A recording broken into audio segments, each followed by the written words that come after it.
Hello Jollinatics! Welcome back to our channel. For today's video, tara samahan nyo nga kami at meron kaming isi-share sa inyong resto na bukod nga sa nagsiserve ng mga western food, will surely take you back to the 60s. Bali ito nga yung 60s diner na located sa lower ground floor ng SM Center San Pedro, Laguna. At pagpasok mo pa nga lang, una mo agad mapapansin is yung retro interior design ng kanilang dining area. At yung nakakatuwa nga dito, yung mga pagkain sa menu items nila ipinangalan sa mga famous personalities and places during the 1960s. And mostly ang sinaserve nila dito are western or American food like burger and pasta at marami pang iba. Yung unang order namin is yung Sunny and Chef Valentine's Combo. May kasama na nga yung day tripper salad at ang crunchy nung pinaka-lettuce niya. Tapos yung balsamic vinaigrette, ang sarap. Tamang-tama talaga siyang pang-appetizer. Next naman is yung kanilang Bob Marley Mojos. Crunchy at malasa and I think papalag talaga to dun sa mga kilala nyong Mojos. Ito naman yung kanilang Sinatra's Burger Steak na ang laki ng serving. Talagang pwede siyang pang-share sa 2 tao. Mahalata mo talaga na pure beef. Masarap yung pinaka-mushroom sauce tapos hindi grainy yung mashed potato. Kasama na nga rin drinks dyan is yung kanilang salted caramel milkshake na talagang approve sa mga kids. For kids naman, umorder kami nung kanilang Superman platter at yung kanilang Paul platter. Actually, same lang sila. Ang pinagkaiba lang, merong Bake Mac yung Superman platter. Goods nga rin yung chicken finger nila, crunchy on the outside at malalasahan mo talaga yung mga spices sa loob. Pero kaya naman ng mga bata.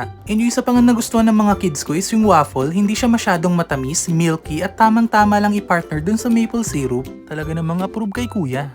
May kasama na nga rin palang iced tea yung Superman platter. And finally, isa nga sa pinaka nagustuhan ko dito, yung kanilang Miracle Man Burger. Double patty na nga pala yan, merong cheese, lettuce at fries on the side. And for me, yung nagdala talaga dito is yung caramelized onion dressing. Grabe, unang kagat literal na lasap mo lahat. Alam mo yung naghahalo yung saltiness ng beef at cheese kasabay nung caramelized onion dressing eh. And honestly, Jollinatics, this is a must try kung magagawin man kayo dito. For drinks naman, sinubukan din namin tong Italian soda. Yung lasa niya sa una, para lang siyang Sprite na may whipped cream sa ibabaw. Pero pag sumama na yung pinaka fruit flavoring niya sa ilalim, doon na magiging kakaiba yung lasa niya, which is good. Last but not the least, dessert naman tayo. So sinubukan natin dito yung kanilang banana split. Nothing fancy, straightforward yung lasa, may cherry and chocolate drizzle, creamy at malalasahan mong premium yung ice cream na ginamit. So there you go, Jollinatics. I hope nabigyan na naman namin kayo ng idea kung saan masarap mag food trip and sana naaliw kayo sa munti nating pag-travel back in the 60s. Kung natakamat nag-enjoy nga kayo sa video na to, please don't forget to share, like, and follow our page for more videos like this. And as always, thank you so much for watching!